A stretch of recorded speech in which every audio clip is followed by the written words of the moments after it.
today, what would be the position you would say, not knowing what's going to be available, so what position would you say most needs an upgrade, needs immediate attention?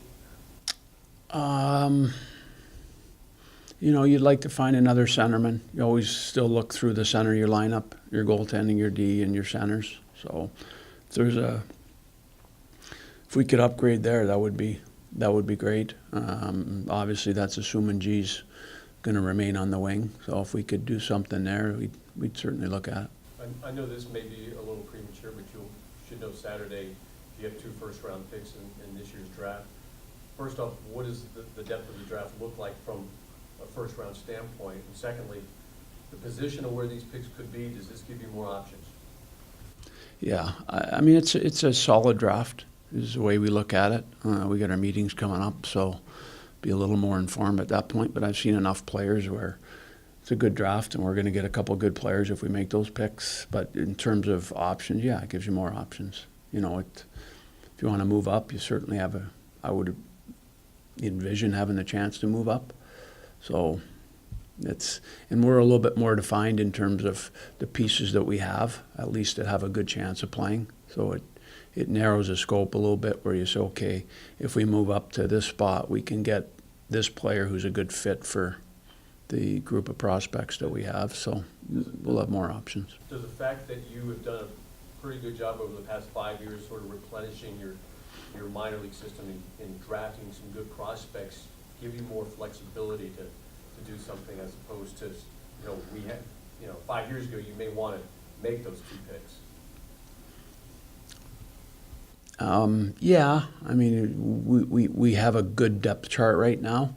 Would I like it to be a little better? Yeah, I would. So get a little greedy, I guess. But we'll look at everything with those picks. I'm not saying we'd move them or move up. I don't know. I don't know what's going to come our way.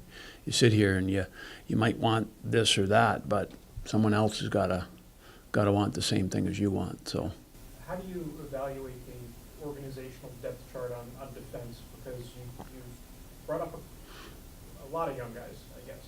When you look at Robert Haig and Travis Sanheim, and whether they stay next year or not, obviously you don't know yet. But you've drafted seemingly pretty well there.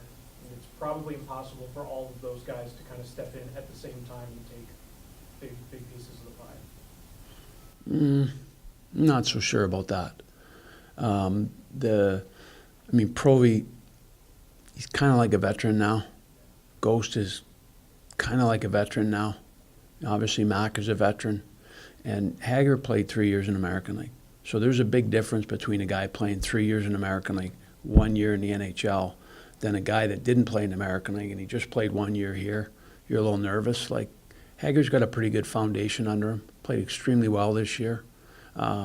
Travis, his history, he's gotten better every single year in his whole life. So this isn't the last couple of years. Travis is now going to have 2 years pro under his belt. So it's not like bringing a kid out of junior and saying, okay, we need you to play 16 or 18 minutes. So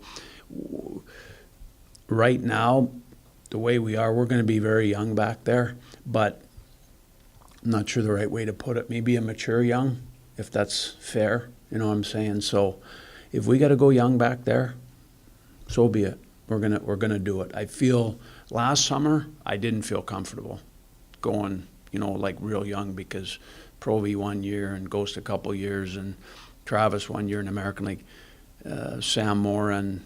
It's next year's a little different because they all got another year under their belts. So I feel a little bit more comfortable with it. Is it a perfect scenario? Probably not, but those kids are pretty good.